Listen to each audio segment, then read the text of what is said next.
कहानी आपकी जरूरत। एक व्यक्ति था, उसके गुरु एक सन्यासी थे। वह व्यक्ति दुनियादारी से उबसा गया था। वह अपने गुरु की तरह ही दुनियादारी छोड़कर सन्यासी बनना चाहता था। उसने अपने परिवार को यह बात बताई तो सभी ने मना कर दिया, यह कहते हुए कि हम सब आपसे बहुत प्यार करते हैं। फिर उसने अपने गुरु को यह बात बताई, परंतु साथ ही कहा कि उसका घर परिवार, बच्चे और पत्नी उसे संन्यास लेने नहीं दे रहे हैं, क्योंकि वह मुझसे बहुत प्यार करते हैं। गुरु ने कहा, यह किसी सूरत में प्यार नहीं है। गुरु ने उसे बहुत समझाया, पर वह व्यक्ति नहीं मान रहा था। फिर गुरु ने कहा, अच्छा ठीक है। गुरुजी उस व्यक्ति को मंठ में ले गए। इसके बाद गुरु ने उसे योग विद्या सिखाई, जिसमें वह अपनी सांसें रोककर मुर्दे जैसी अवस्था में घंटों तक रह सकता था। यह सब सिखाने के बाद गुरु ने उसे एक योजना बताई और उसे घर भेज दिया। दूसरे दिन वह व्यक्ति अपने घर मुर्दा अवस्था में पाया गया। परिवार के सारे लोग इकट्ठे हो गए, सभी रो रहे थे, विलाप कर रहे थे। वहीं उसकी पत्नी सबसे ज्यादा दुखी थी।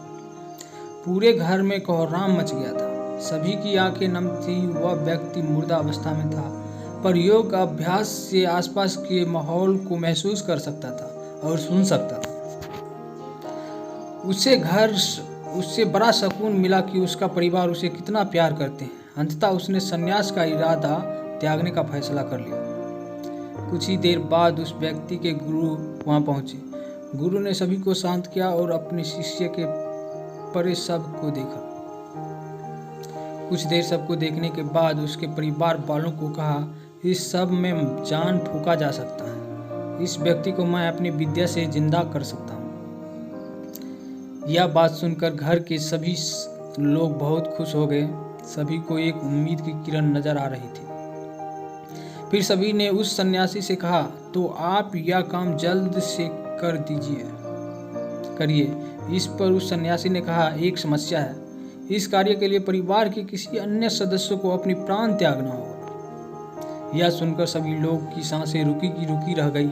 सभी ने यह एक दूसरे को देखा। सन्यासी ने परिवार के सभी सदस्यों से एक एक कर पूछा, पर किसी ने भी नहीं भरा। सभी ने अपनी जान की जरूरत बताई और अपनी जिम्मेदारी भी। सन्यासी ने फिर उस व्यक्ति के पत्नी से कहा, अगर यह नहीं रहे तो तुम कैसे जियोगे? उसकी पत्नी ने तुरंत जवाब दिया, मैं इनके बगैर भी जी लूंगी। गुरु ने उस व्यक्ति के बच्चे से भी यही सवाल किया। उसका भी जवाब ना ही थी। फिर यही सवाल उस व्यक्ति के माता पिता से किया। उसका भी जवाब एक ही था। इसके बाद गुरु उस व्यक्ति के सबके पास गए और बोले हैं, व्यक्ति तुम उठ खड़े हो जाओ।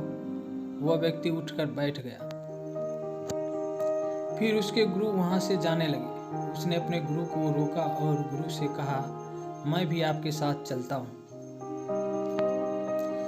अब उस व्यक्ति को समझ आ गया था कि उसकी जरूरत उसके घर में कितना है। अब वह एक पल भी अपने घर में रहना नहीं चाहता था।